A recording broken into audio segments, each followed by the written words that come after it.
If I don't sound as cheery in this video as I normally do, well, take it to mean it's the subject matter and the fact that this is my second time recording this, so the second time I've had to read all this disturbing shit as the reason why. So, you'd think with a name like People for the Ethical Treatment of Animals that PETA would be an organization that cares deeply for animals and wouldn't do anything to hurt them, right? Well, you all read the title, so you know what you're getting into. Let's go. Before we start, all of my sources will be listed in the description below. PETA kills almost every animal that comes into the possession. It's a sad fact, and you may wonder why. The answer is simple. They don't believe in animal ownership. I feel like the best way to get their twisted viewpoint across is to quote an article from PETA Kills Animals, a website dedicated to disclosing PETA's animal abuse. Quote, "Ridiculously, PETA has argued that outdoor cats should be similarly killed instead of allowed to live. In a 2014 interview with the Washington Post, Newkirk argued that outdoor cats would be better off dead because they might come in contact with a future illness or be hit by the car in the future. In PETA's twisted mind, it's more humane just to euthanize the animals than for hypothetical harm to befall them in the future. Similarly, PETA has also argued in court that elephants are far better off being killed than living in American zoos where they are cared for. Yes, an endangered species is better off dead than in zoos that have an active breeding programs and are actively trying to save it. Trust me, this isn't even the worst that we're going to get into in this video. So who is this Newkirk person? Ingrid Newkirk is the co-founder of PETA. Ironically, in the information article, she is pictured with a small dog. I wasn't able to find much on her other than her arrest record, the fact that she once dumped fake blood on herself in protest, and the fact that because of her, former PETA employees have called PETA the cult of Newkirk. In a 2014 case, PETA themselves have said that they don't operate shelters, and inspections of PETA's facilities have shown that they don't have enough enclosures to house the amount of animals that they have taken in each year. About 84% of the animals are euthanized in the first 24 hours. Ironically, this means that PETA themselves don't meet their own standards as to what constitutes a humane shelter. In another quote from PETA Kills Animals, in November 2014, WAVY-TV reported that PETA employees had allegedly taken a family's chihuahua without cause in broad daylight from the family's home.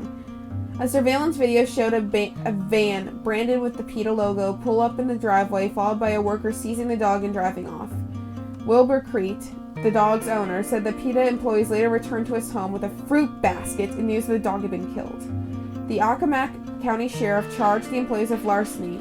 PETA refused to comment to WAVY, despite numerous requests, and a judge later dismissed the charges on that, so they were not punished.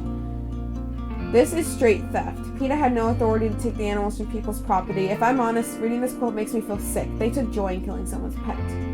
I'm once again quoting PETA Kills Animals because I honestly don't know how to relay this next information in a better way. In 2007, 2 PETA employees were tried for animal cruelty and littering in North Carolina, after they were caught in a late-night stakeout dumping the bodies of dead cats and dogs in a dumpster. Evidence presented during the trial showed that PETA employees killed animals they considered adorable and perfect.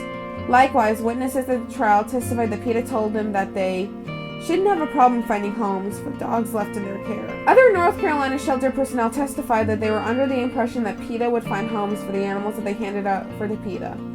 These impressions were incorrect. PETA picked the dogs and cats from shelters in North Carolina and killed them before they even left the state. Beyond the evidence presented at the trial, PETA has never backed up its claim with any evidence to suggest that it only takes in injured or otherwise unadoptable dogs and cats. See images of the dogs PETA put down without giving them a chance at life. Warning, the following images are disturbing. Please skip to the timestamp on the screen if you wish.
Then in 2003, PETA handed out graphic comic books called Your Mommy Kills Animals to children whose mothers wore fur coats.